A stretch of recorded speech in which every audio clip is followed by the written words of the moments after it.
2-0 in Big Ten play, and it's back to the road for the Buckeyes as they hit Champaign for the Illabuck Trophy.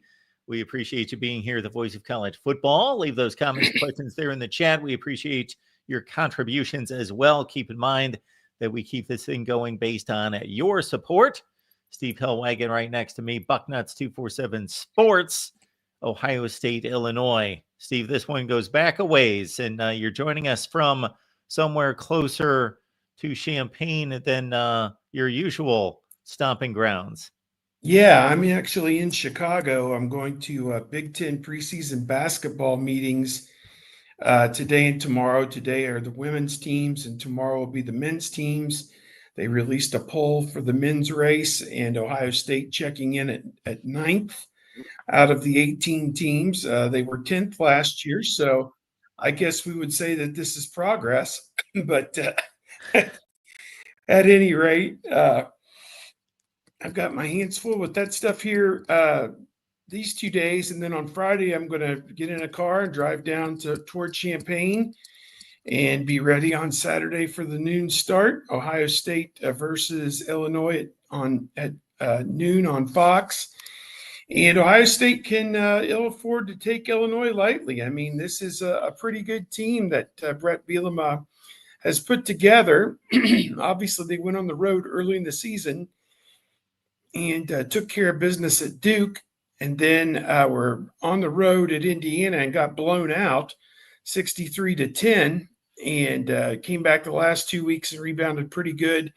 Beat USC 34-32, and then last week at Purdue 43-27.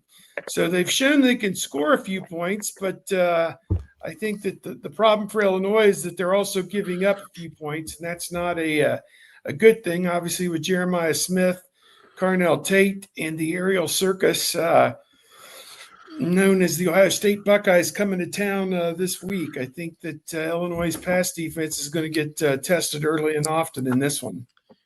Well, their pass defense has been tested to a certain extent because they have been servicing a MASH unit back there in previous weeks. But those guys seem to be back based on at least my source there, Sonny Verma with Locked On, letting us know that most of those guys are back.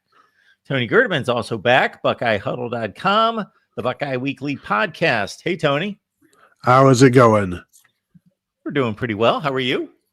Not too bad. Just thinking about this Illinois game and trying to find sometime this week to go ahead and watch the Indiana-Illinois game, which Ryan Day didn't want to put much stock in, but when somebody's rushing for 300 yards on you, there's got to be a reason why. So I think that's for a team that's struggling to run the ball as well as, like Ohio State is not doing so well. You might want to try to find something there because I know the secondary was banged up, but does that explain why you're rushing for 300 yards on Illinois? Yeah, it's also not as though Duke did not ring up some serious numbers. I watched that game start to finish. That was not a 45-19 kind of game. Duke turned it over 5 times, and most of those turnovers came after like 35-yard completions downfield. So Illinois, give them credit. They did put it away in the fourth quarter, but that was a much closer game, and Duke was actually the much, much better team in the first half. And then, of course, we saw the Indiana blowout, which I anticipated all off season. This is going to be my under the radar, to a certain extent, Big Ten game that I really, really want to see. And after about a quarter, I didn't want to see it anymore. So I can't outside and rake the leaves or something. Yeah. So, but they did bounce back, and I've watched quite a bit of Illinois football. I watched start to finish against USC as well. Yeah, I just got done watching the USC game yesterday, and there's a lot to like there. They're going to run the ball. Luke Altmaier now has 7 career fourth quarter game-winning drives, so that's meaningful. We all remember his debut, or not debut, but early in his career at Illinois, throwing 4 interceptions at home against Penn State, and he's thrown that was in 2023, and he's thrown 1 interception at home since that day. And that was in 2023 as well. So he's not thrown an interception at home in the last 2 seasons. We'll see if that changes. So there's a lot to like about Illinois. there are certainly some questions. I think Ed Rogers has a great question here. Is Washington better than Illinois? Because that might be a high scoring affair. That might be a fun one to watch. Yeah, I'm not sure how to compare them. I don't know. I mean, they've played 5 games each or 6 games, whatever it is, and I think it's hard to weigh those things out and say, oh, but I do like Illinois. I mean, they don't have necessarily a great defense as we kind of laid out there. I mean, that 63 is going to skew your numbers, but even without it, you're letting USC, get in the 30s and Purdue approach the 30s. That's not good defense. So I think they're going to have their hands full with the Buckeyes. I think there are 7 or 8 teams in the Big Ten we could all put together, spin them around, and on a given week, anyone can beat anyone. And I would include Illinois and Washington in that mix, but they probably are toward the upper end of that tier. We're not going to have to wait long because Illinois plays at Washington next. So we're not going to have to wait too long. That's when we'll know which one's better. Can we come back a week from now and answer that? Illinois has a bye week before that one, Yeah. so they'll have a little bit of extra time. But yeah, I think those are all interesting matchups. But when you look at Illinois, giving up 6 yards per carry to Indiana and Purdue is certainly and 3 touchdowns on the ground in each of those games. And it's not like they held USC in check either. There's a lot of opportunity here for the Ohio State offense to do whatever they want to do. And I don't know, Steve, somebody asked me what I think the crowd breakdown is going to be. And I said, maybe 60-40 Illinois, because this is a very big game for Illinois. So they're not going to sell all of their tickets, but they're going to sell a lot of them to Ohio State fans. Yeah, the Illinois stadium, it's got a new name, Gies, Gies Memorial Stadium. Maybe their family donated some money or something, but I'm trying to click on it and I'm not getting, I think it seats about 60,000. And, it's a historic place, Red Grange, and Dick Buckeyes played there and, blah, blah, blah. I don't know of anybody in the last 30 years who we'd put on that level, Simmering Rice and whoever else. But Juice Williams. Juice Williams. We're putting Juice Williams on Red Grange and Dick Butkus's level. Okay. No. But if I had to guess, I would say maybe 12 to 15,000 Ohio State. So 25% solid will be Ohio State, 15,000 people, because they had a lot of people at Washington. And this is not a bad drive with the freeways, the Eisenhower Interstate highway system that I am anxiously awaiting the day that they extend that to the great state of Indiana, which you do have to pass through on the way to Champaign, Illinois. You can get there in 4.5 hours, 5 hours from Columbus if you're humping it. So there'll be a lot of Ohio State people making this trip, no doubt. It looks to me as though if Illinois can block Ohio State, and I guess we could state this every week, that therein lies the issue for Illinois, because they were just completely overrun by Indiana's front 4 or front 7 in that game. They couldn't block anyone, couldn't protect Altmaier, couldn't run the ball, couldn't operate an offense. They had one play in the first quarter, their first touchdown, that they were still in the game at that point. They threw a touchdown pass, I believe, to make it 14-7. I think their guy, Hank Beatty, who's a fun player to watch, he got loose for a bomb. And other than that, they couldn't move the ball and couldn't protect Altmaier, couldn't run block. And I think that's the key to the whole thing. Oh, no doubt. I think you hit the nail on the head. That's the whole story, is if they give Altmaier time and he has a chance to find some open receivers, we'll see. But Ohio State's coverage has been outstanding up till now. For the most part, only a few big plays they've given up. So, and when they do, they don't give up another one very often after that. So Ohio State has made some great adjustments throughout the early portion of this season with Matt Patricia as the defensive coordinator, and I think probably they'll be tested. This will be the first game they give up double-digit points in my mind.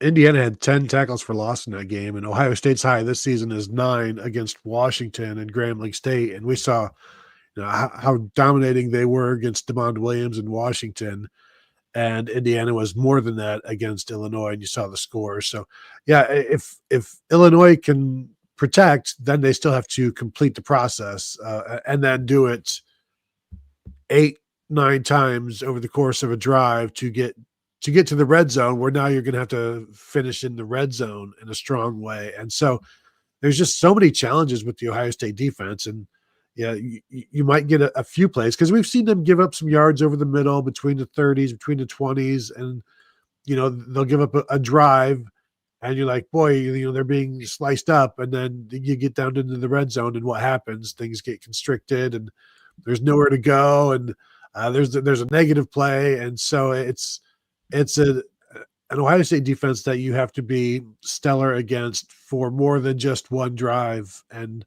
you're asking Illinois to have, like, how many points do they need to score in this one to have a legitimate shot to win in the fourth quarter? Do they need to have 24 points so that they're within a score in the fourth quarter to win? So you're talking 4 scoring drives in their first 8 or 9 possessions. That's a tall order. I think the lowest score that Illinois wins by is 27-24, something in that range at the basement. And this is the Illinois rushing attack against Indiana. And that's what I meant. 2 yards, obviously, sacks included, whatever that figure was. 7 sacks. So they probably lost 50 yards minimum there, something in that range. Yeah, but 13 for 50,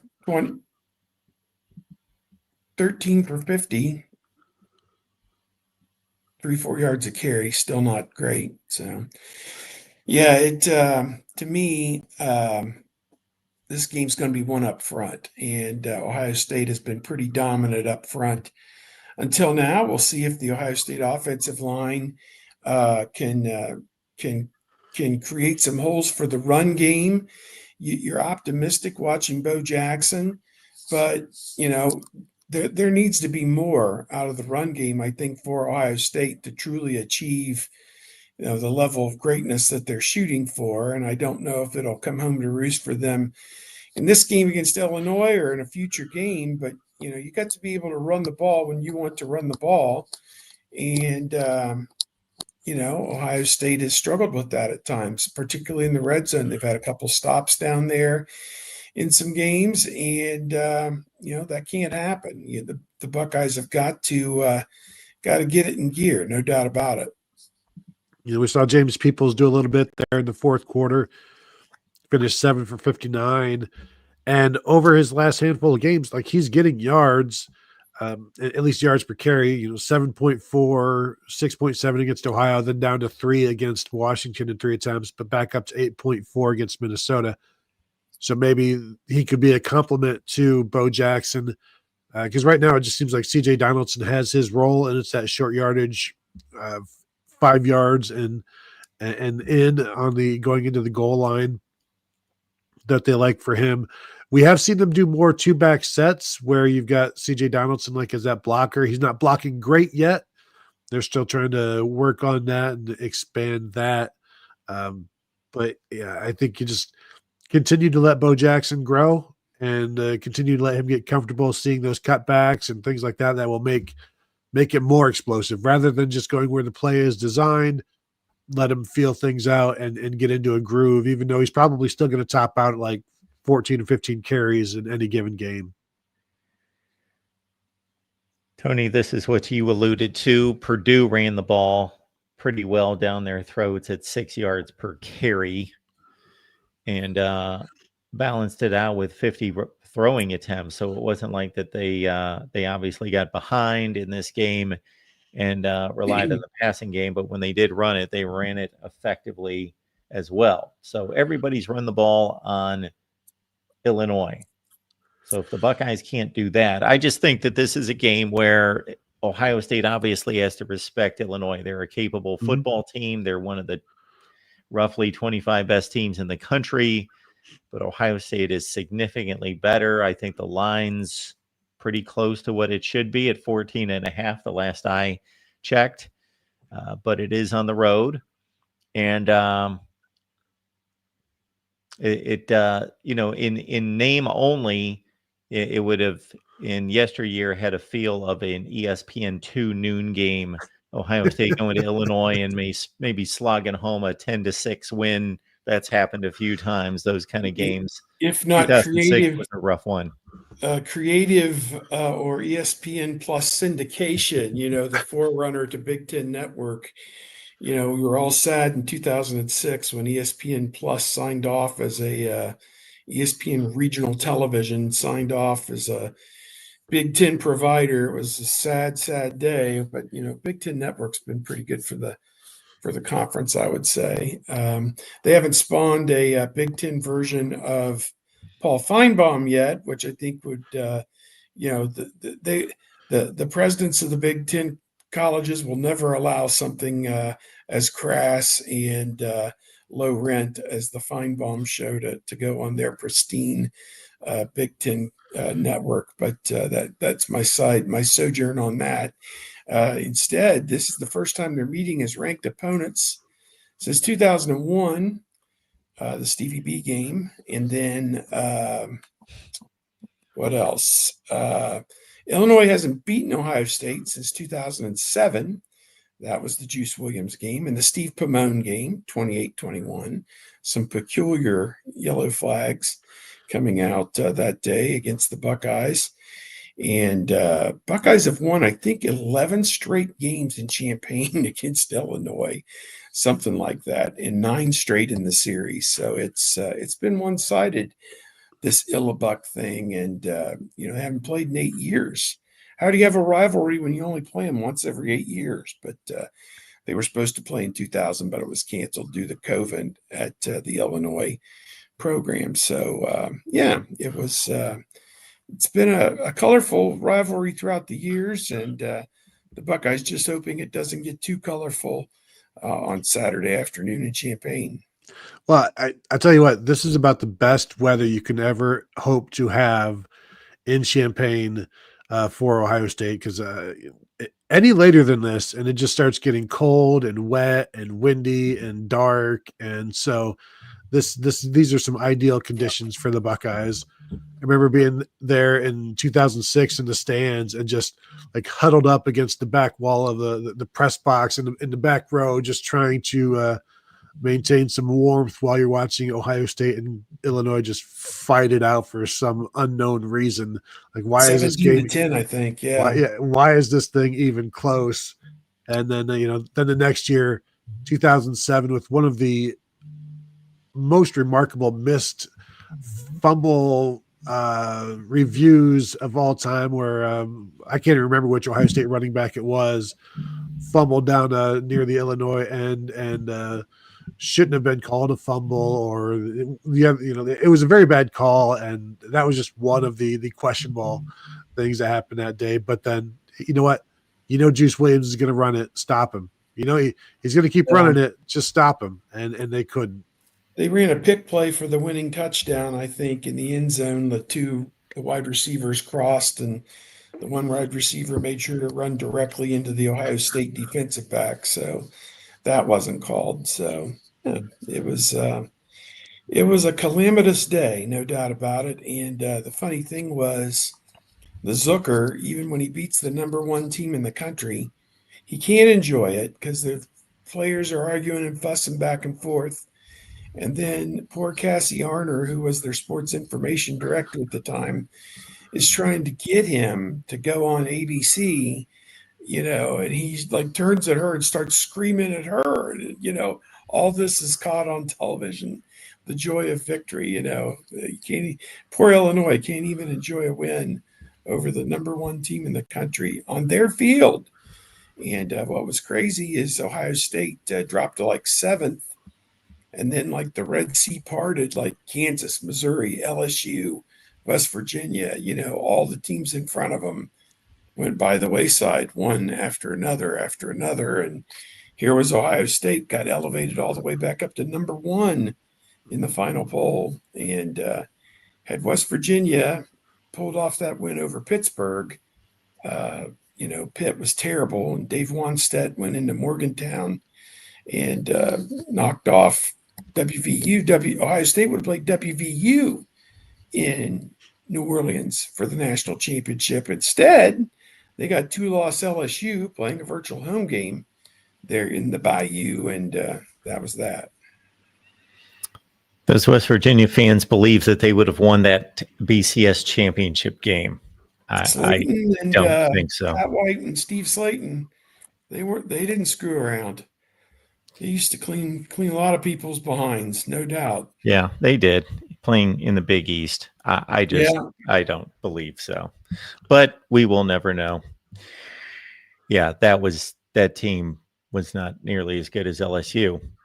This Illinois team ran into LSU after that 2001 win against Ohio State. That is probably that's got to be the last time they won an outright Big Ten championship. And they went to the Sugar Bowl and played. Well, I guess it wouldn't have been. Well, it was Nebraska-Miami at the Rose Bowl for the BCS championship. So they got relegated to the Sugar. And they ran at LSU and Nick Saban and got just completely torched in that game. That Juice Williams game, if anybody wants to study clock management on a final drive, that is the darndest thing I've ever seen, where they took the ball over. It wasn't like at their own 3-yard line. They were, I don't know where they were, around the 20 or 25-yard line, and they had the ball for the last 7.5 minutes of the game and never even came close to scoring. They were still probably at the Ohio State 35. It was just, they kept converting third down, 3rd and 1, 4th and 2, whatever it was. It was crazy. Yeah, they just held on to the ball. Yeah.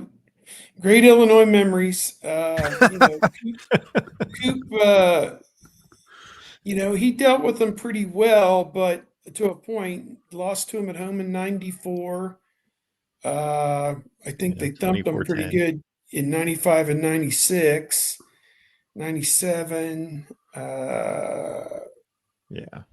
And going up through, and then 01, obviously that was, for Tressel, that was a tough one, because if they win that game, then they're right in contention to win the Big Ten with a win at Michigan the following week. So as bad a year as that first year for Tressel was, they were within a win or two of, winning the Big Ten. So Mark, here's that final drive.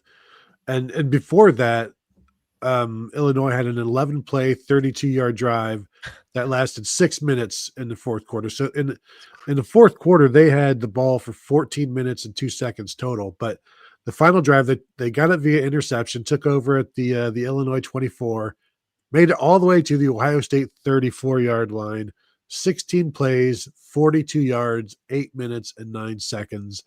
And I'm telling you, they would have had the ball for 22 minutes if they needed it. If they needed another quarter and another 34 yards, they would have just kept milking that thing. And because their final 2 drives, 27 plays for 74 yards, 14 minutes. It's crazy. And it was just, you just felt completely helpless watching this unfold. Yeah, it was something else. Yeah. Yeah, they certainly posted their share of victories against the Buckeyes early in the Cooper years through the beginning of Tressel, for sure.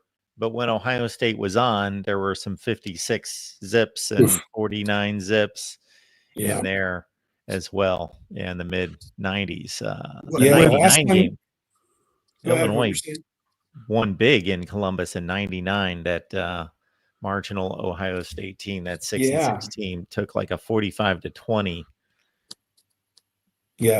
loss. The last time they played was 2017. It was pouring down rain.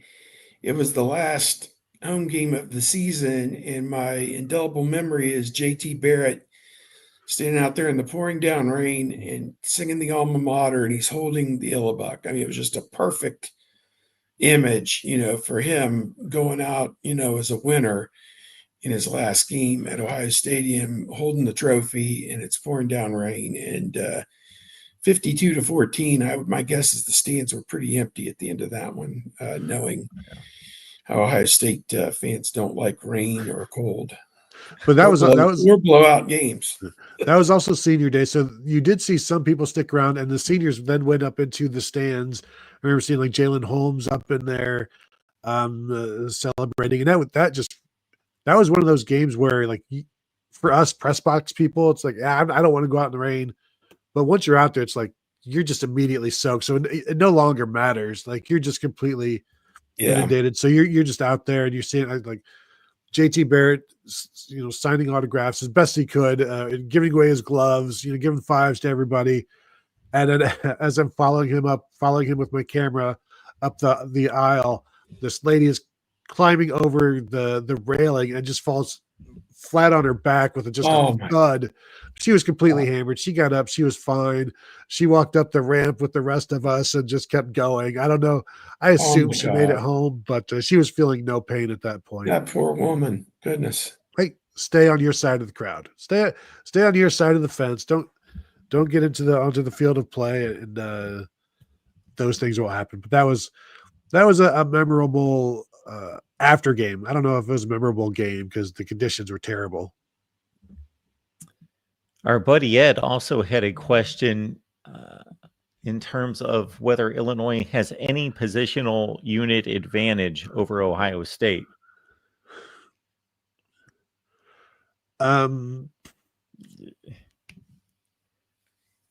Quarterback? Are you trading quarterbacks? I'm not trading them long term, but I might trade them Saturday. He's playing like he's one of the top 3 or 4 in the Big Ten right now. Yeah, he is. So, I mean, you got to give him Altmaier. Yeah. Yeah. I mean, I think you gotta give him a little bit of credit. Altmaier, that is. Saying is just that, we've never seen anything like this. He's completing deep passes at a high percentage.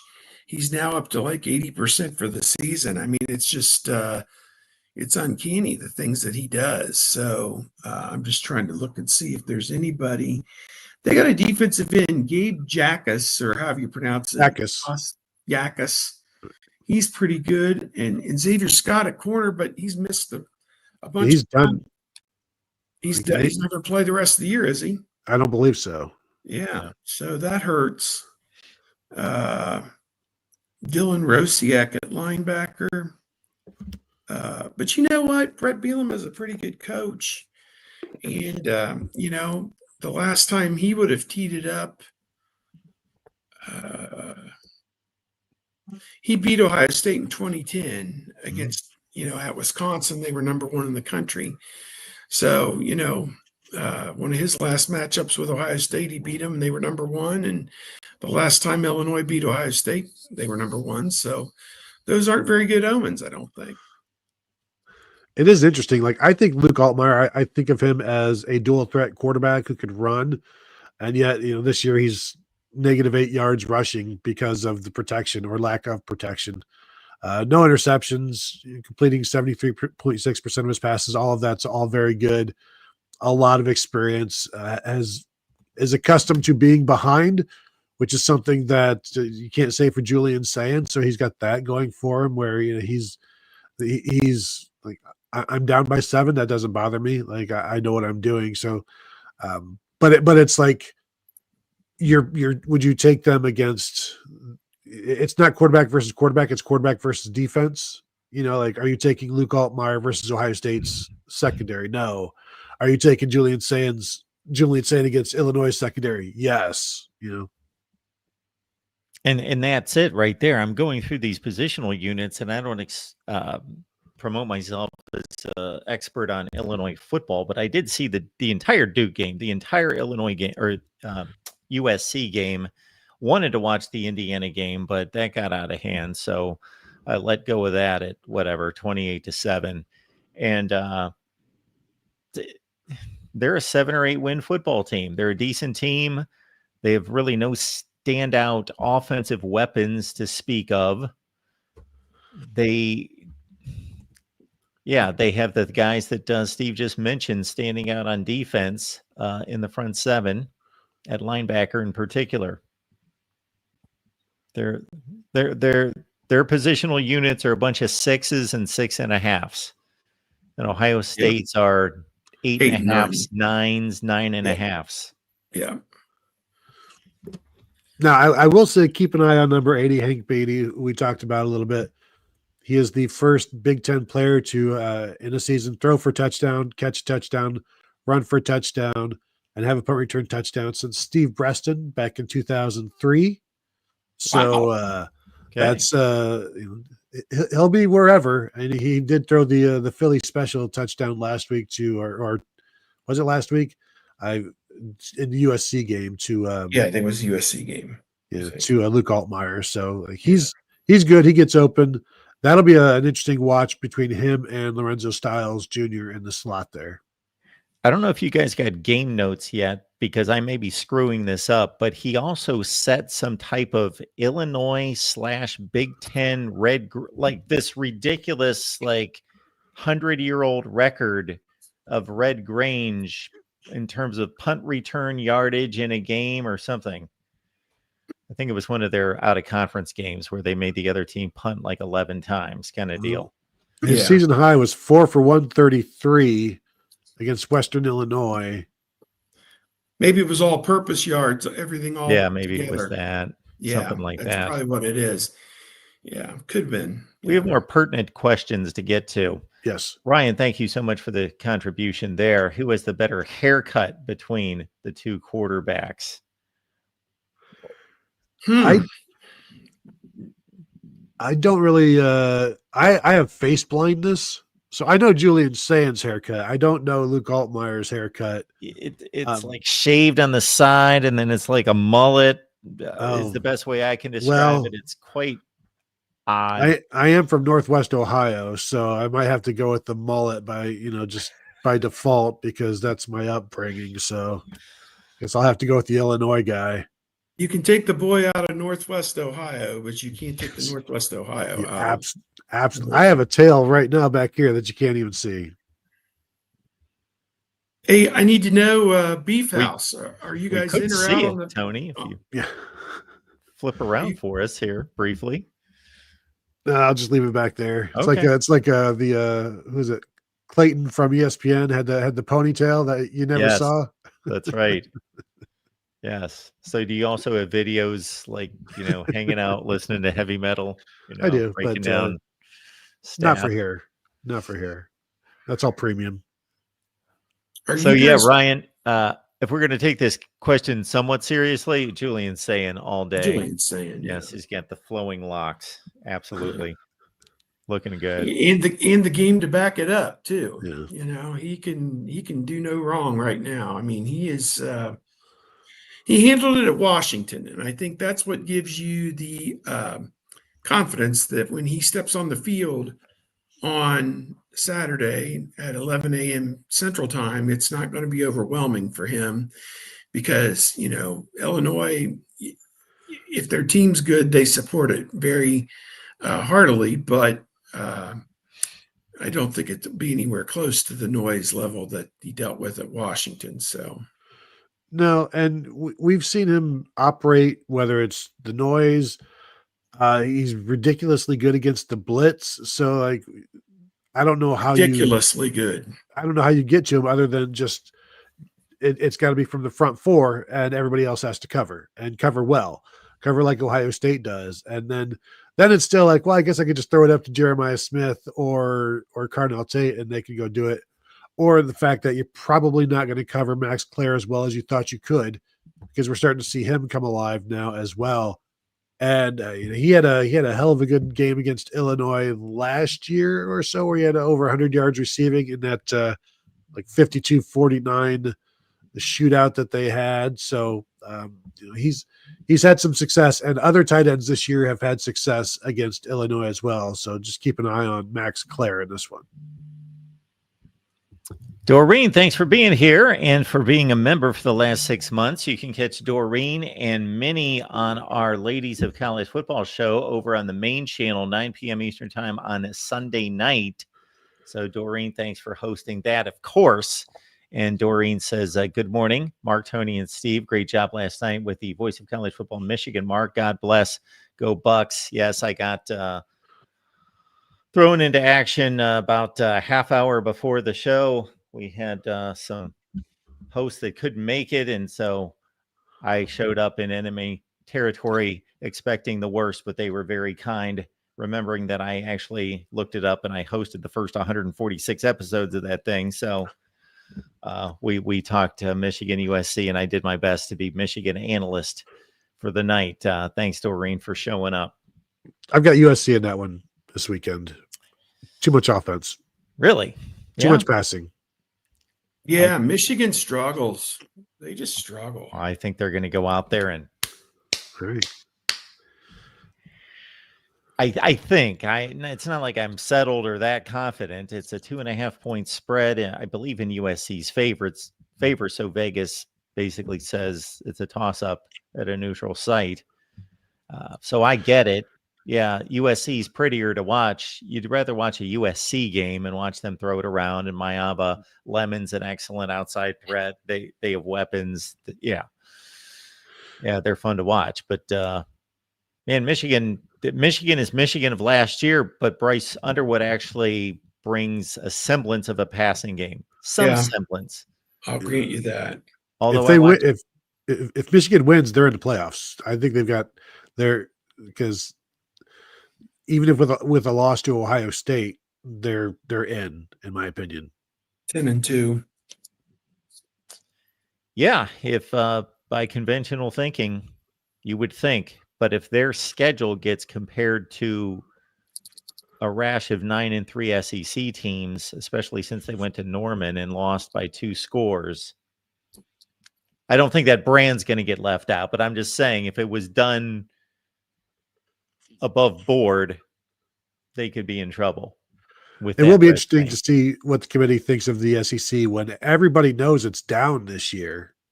But can people admit it? The SEC's down? Oh yeah. Oh, of course. Like, what's up about it? They were by far the best conference in playing out of conference games. Wasn't even close. What's up about the SEC right now?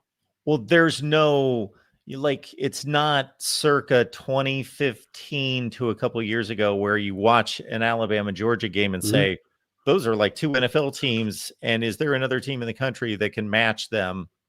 Clemson, Ohio State, somebody. Like they just pop off the screen. No, they don't have any of those teams. I think you have Oregon, Ohio State, and Miami at this level, and then you have a bunch of SEC teams that could jump up on any given day and beat one of those teams. But is Oklahoma fraudulent? Is Texas A&M fraudulent? They are historically fraudulent. Ole Miss has never really done anything, but they finally got one of their bugaboos off their back this year. So, there's some teams there, and Alabama looks like they're coming back. Georgia is kind of going by the wayside, but they'll be an SEC team in the playoff or in the top 4. But do they have that dominant team? I don't think any of the teams have shown that they're at that upper echelon just yet, but maybe one of them gets hot and runs the table. Well, and you got Missouri. You're talking about the 10-2s and 9-3s. They're still undefeated. They've got Alabama this weekend at home, and they get that one, then they can start to mark themselves as in with 2 losses. And they get Texas A&M at home. They get Oklahoma on the road later on. I assume John Mateer is back. So,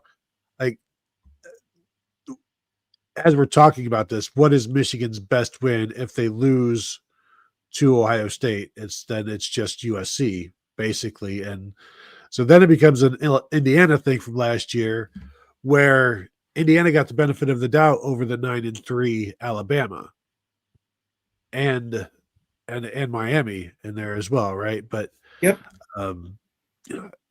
What if Oklahoma's 9-3 and Michigan's 10-2, and Oklahoma just completely, I don't want to say dominated that game, controlled the game, were clearly the better team, and then played a much more difficult schedule the rest of the way. Are they going to be like Alabama and lose to Oklahoma? I mean, like last year. That's Do they the have 2 bad question. losses? Yeah. Who are their 3 losses to? I mean, that's the question. And But how if- poorly did they They play don't those have games? 3 bad losses left on the schedule. Like, they've got nobody that they're playing that's But not neither did a good Alabama. team. You shouldn't lose to Vanderbilt last year. You shouldn't lose to Oklahoma last year. But Yeah. with decent losses, like commensurate losses to Michigan's, I have no problem taking Oklahoma over Michigan because they had the head-to-head. Yeah, where would Oklahoma's bad losses be the rest of the way? They're playing Texas, South Carolina, Ole Miss, Tennessee, Alabama, Mizzou, and LSU. Good Lord. That sounds like they're going to end up 8-4. I mean, South Carolina's 1-2 in the SEC, so that's a bad loss. You know, Yeah, Especially that if would the be okay. quarterback doesn't come back. So, and I know that's only one team. Yeah. To face up against Michigan and knock them out. But what do you think about the game this week, Texas and Oklahoma? I mean, Texas absolutely needs to win the game to save its season. And I don't know. Yeah. Is there any hope of that happening? This Strange things happen in that red rivalry game, though. This is why we play these games, I guess, as somebody once said, because 6 weeks Strange ago, things happen. Clemson, I've been making this point all week. Clemson, Penn State, and Texas were everyone's. I don't know of a publication out there that did not pick Texas, Clemson, or Penn State to win the national championship. And they're primarily done to a certain extent. Or if they're not done, they don't look like they're going to compete for a national championship. They're not in the process of dying. Yes, they're not technically done. I think it's hard. You're going to be hard pressed to find a worse season by the pundits in terms of their preseason predictions, whether it's Heisman, whether it's national championship, whether it's conference championships. That everybody jumped on to Penn State. Everybody thought Clemson was back, and Georgia this, Georgia that. I mean, Steve's got the magazine right there. Yeah, I got it right here too. I'll read it to you. Phil Steele, preseason top 40, Penn State, Clemson, Notre Dame, they have 2 losses. Texas, they have 2 losses. Ohio State 5th, Georgia 6th. Do they now have 2 losses as well? Just one so far. Just one. Alabama at 7, Oregon 8. Yeah. It's the top 4 on his list are all no good. I mean, Notre Dame is getting some. I love how they kept him in the poll at 0-2. I mean, that's just ridiculous. Now that they're 3-2, I will grudgingly put them in at 25, maybe, but they got to keep winning. See, I got to give credit to that performance. I got to give credit to performing better than teams that had. I got to give credit and did to Notre Dame losing to Miami on the last play of the game and Texas A&M on the last play of the game. Myself, the way I rank teams. No, you're right. You're right. Versus Penn State defeating Nevada and Villanova. No doubt. Ooh. I do think Notre Dame's one of the 10 best teams in the country. I don't know that they're great. They're obviously struggling on defense, but they're going to have to hope that USC has a good season because that's going to be their best win. They're going to be struggling to find good wins.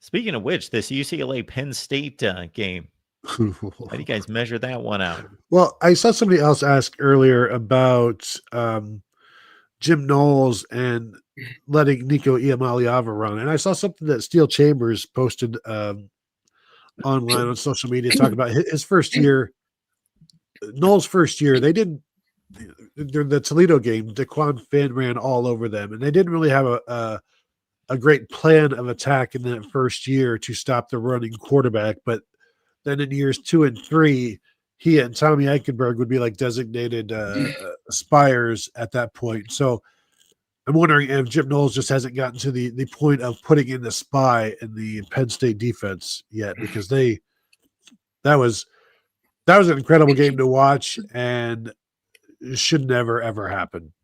Ever No. happen. No, 27-7 at halftime, and you figured Penn State would make a game out of it, and they did, but they couldn't get any stops.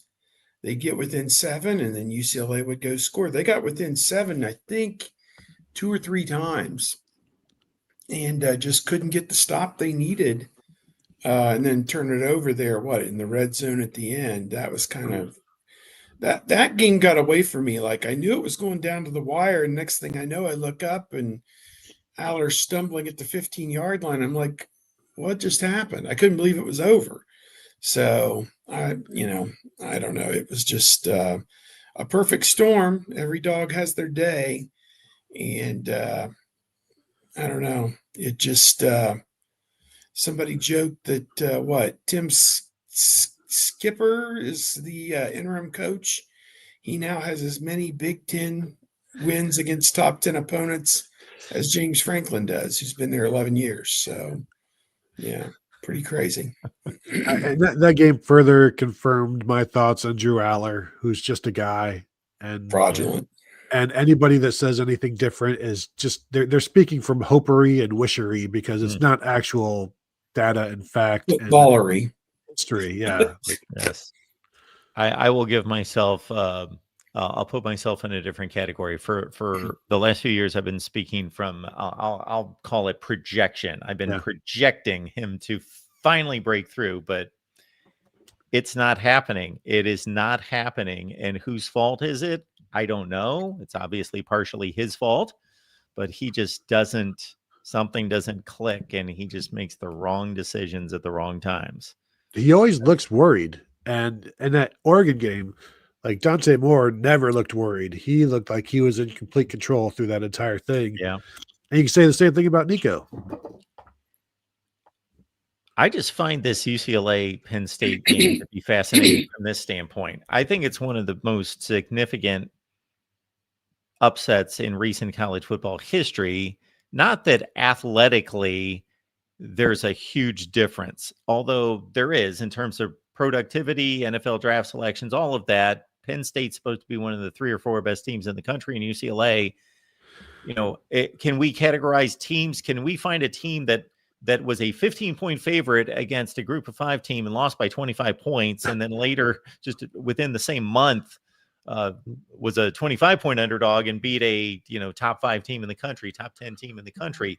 So athletically, UCLA has comprised a roster of like top 18 to 25 recruiting classes. So I don't know that this ranks with App State and Michigan or something like that, but it's just this narrative that's been hanging around Penn State and over James Franklin, and this just seems to be the culmination. These are the games that Penn State wins.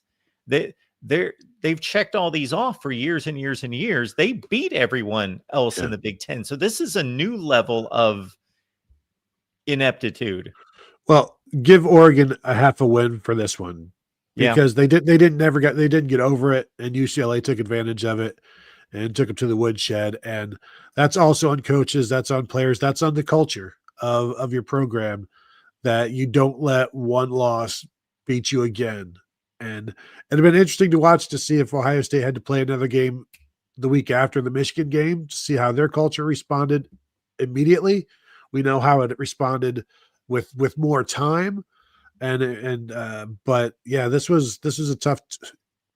It wasn't a tough test. It was a failed test for Penn State. I'm sure they had a bad week of practice. Coaches had a bad week of preparation. It's all right. We'll just get through this week. We'll be fine. And they weren't.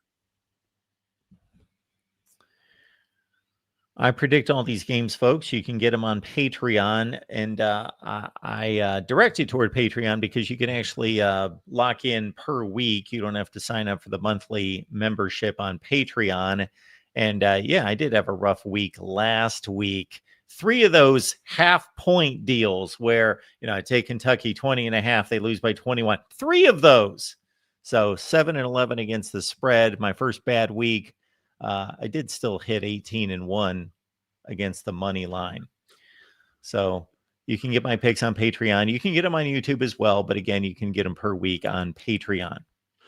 My problem is I take all of those money lines, those 19 money lines, and try to make that a parlay and be extremely angry at you that one of them didn't hit. Like, how could you lead me astray like this, Mark?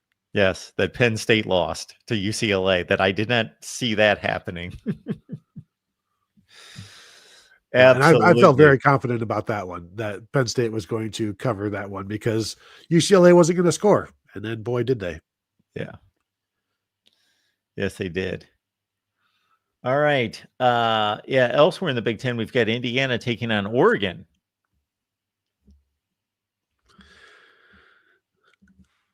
You're muted, Steve.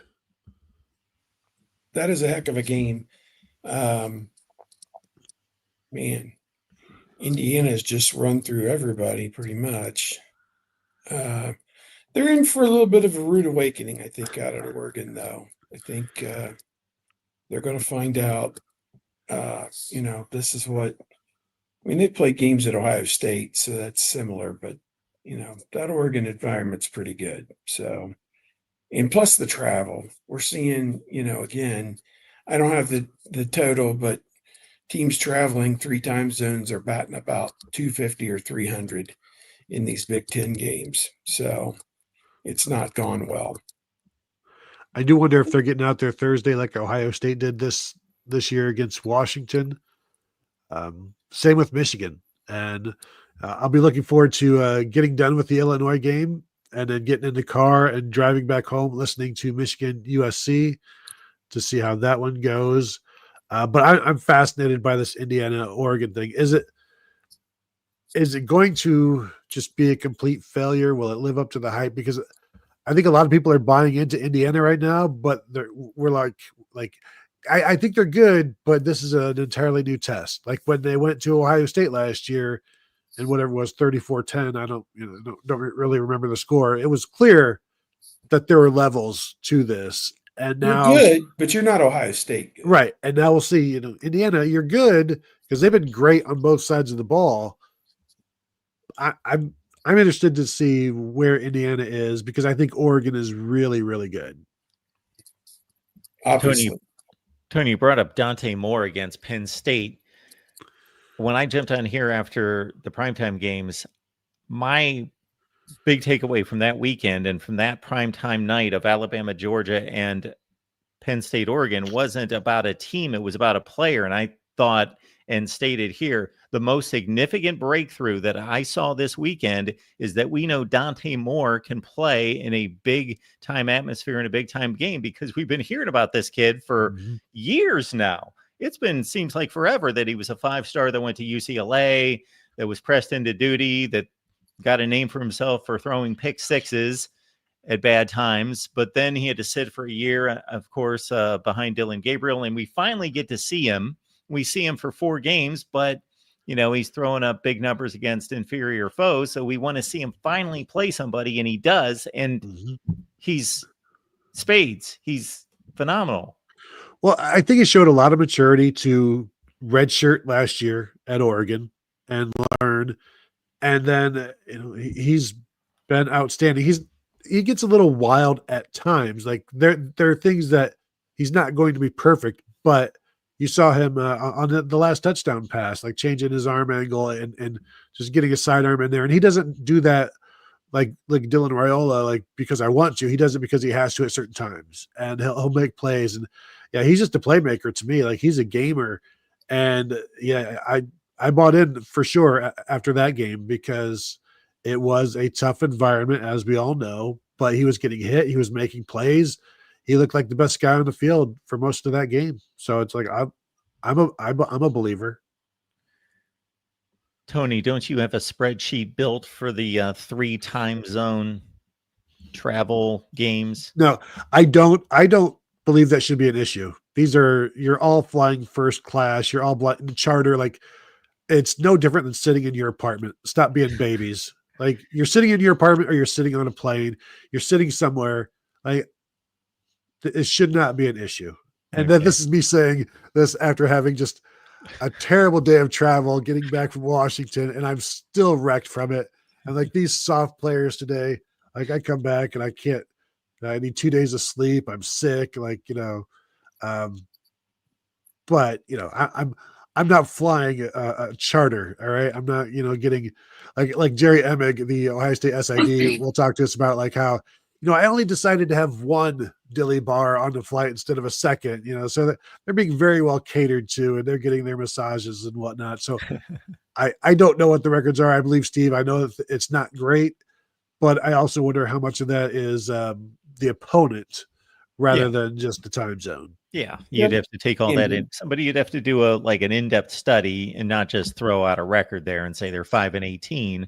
Obviously, the opponents would have to be taken into consideration. Sorry, Steve. Go ahead. No, I'm good. Yeah. So we've got one of those. So does it work the other way? UCLA's coming to Michigan State, for example. For the new, it didn't bother Oregon when they came to Ohio State in 2021. They're losing time coming east. It's the 9 a.m. kick for them. So again, I don't know why it's an issue other than clearly it is. But for these West Coast teams, they fly all over the place anyway.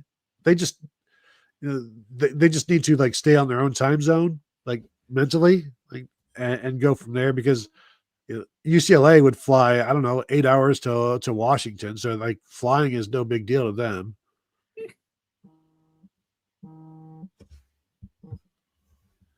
All right. Tony, what's going on this week? Just getting ready for the Illinois game, heading to hitting the road there on Friday morning. And then, of course, we'll have ongoing stuff at BuckeyeHuddle.com. We've got a rewatch of the Illinois USC game dropping on, actually just dropped as a Buckeye Huddle, a Buckeye Weekly podcast. And then we are going to, we'll have more podcasts and previews coming up. You can find those on youtube.com/Buckeye Huddle or any of your podcast platforms. Folks, we've got two of your favorite brands combined here, the voice of college football and Ohio State. So hats and koozies and tumblers and all sorts of good stuff there that you can grab. Let's see, mugs and tees and polos and all sorts of great stuff. VOCFB.com. Steve, what do you have for us this week? Oh, just doing this thing in Chicago, but also juggling a little bit of football at the same time, and then heading down to Champaign on Friday to be in position for the game on Saturday. Should be, one of the more memorable Ohio State-Illinois games. And Ohio State's hoping it's not all that memorable, but for Illinois to be finally, back in the national top 25, it's been a long voyage through the wilderness for that program. The names, Ron Turner and John Makovic. Zucker and Bill Cubitt did 1 year. And then Tim Beckman was there and they ran him out late, and Bill Cubitt had to coach one season. Then Lovie Smith, 5 losing seasons in a row. And that begat Bert Beelzebub, who took over here. And he's done pretty well. 10-win season last year. So, and what a Citrus Bowl win. Was it South Carolina that they beat? Yeah. So that was a good win for them. And, they've never made the playoff. Obviously just went to 12 teams last year. It would be huge. If Illinois can get to 10-2 somehow, some way, they might make it.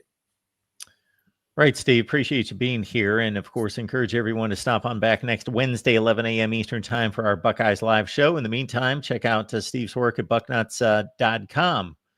Right, Steve? Safe travels and enjoy the basketball talk. No doubt. We'll see you next week.